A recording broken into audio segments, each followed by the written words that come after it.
Hello student, good morning. हम लोगों ने कोशिका के बारे में डिस्कस किया था।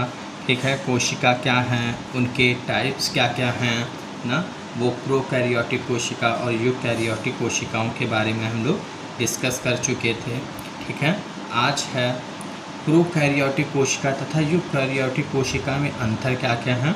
तो बेटा, प्रोकैरियोटिक कोशिकाओं में कोशाभित्त एमिनो अम्ल से निर्मित होती है, जबकि यूकैरियोटिक कोशिका में क्या होता है, यूकैरियोटिक कोशिका में कोशिका भित्त सेलुलोज का बना हुआ होता है। मतलब प्रोकैरियोटिक में किसका बना हुआ होता है, प्रोकैरियोटिक में एमिनो अम्ल से निर्मित होता है, जबकि यूकैरियोटिक में कोशिका भित्त किसकी बनी हुई होती है।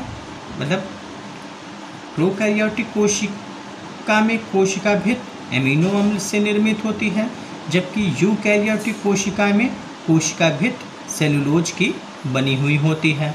ठीक है, नेक्स्ट क्या है, प्रोकैरियोटिक कोशिका में पूर्ण विकसित केंद्रक अनुपस्थित होता है। ठीक, मतलब इसमें क्या है, प्रोकैरियोटिक में केंद्रक क्या होगा, अपूर्ण विकसित होगा, मतलब उसमें केंद्रक विकसित नहीं होगा, जबकि यूकैरियोटिक कोशिका में केंद्रक पूर्ण विकसित होगा।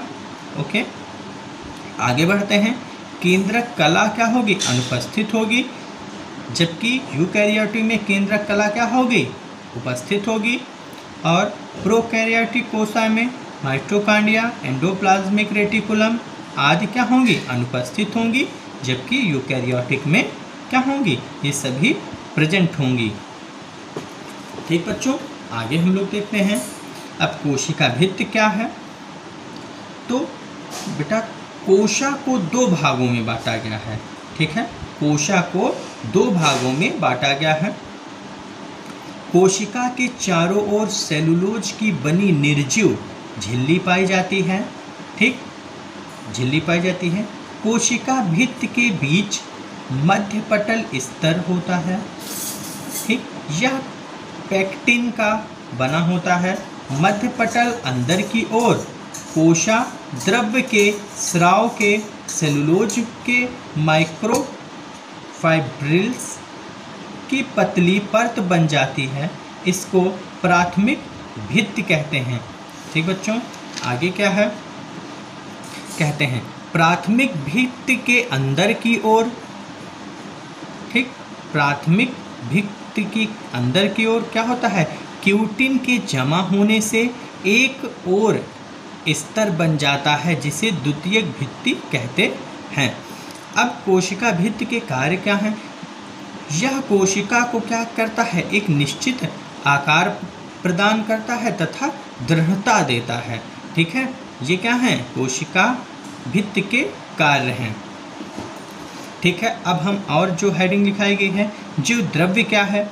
सभी कोशिकाओं में पाए जाने वाले सजीव कोलाइडी पदार्थ को जीव द्रव्य या प्रोटोप्लाज्म कहते हैं। ठीक, आगे जीव द्रव्य के भौतिक गुण क्या हैं।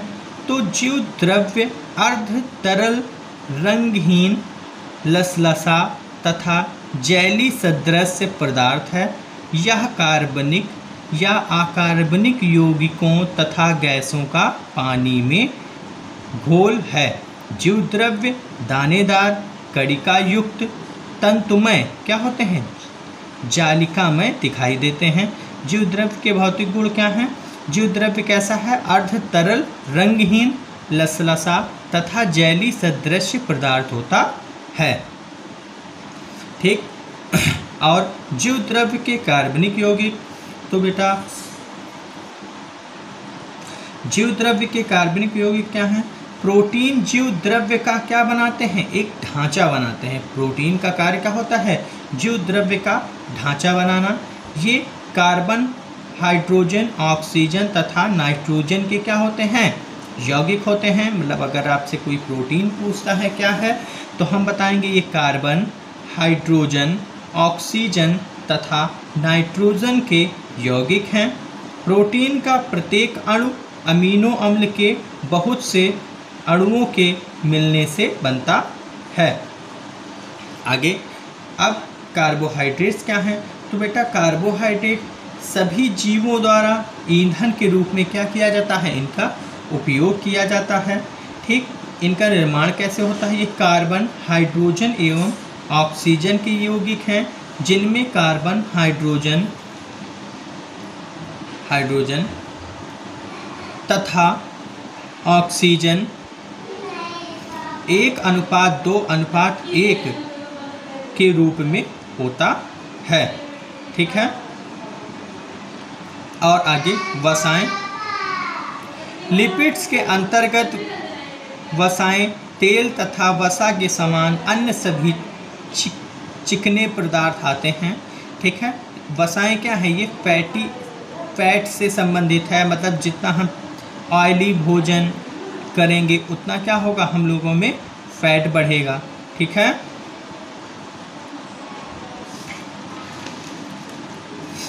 ओके, थैंक यू बेटा। नेक्स्ट क्लास, नेक्स्ट वीडियो में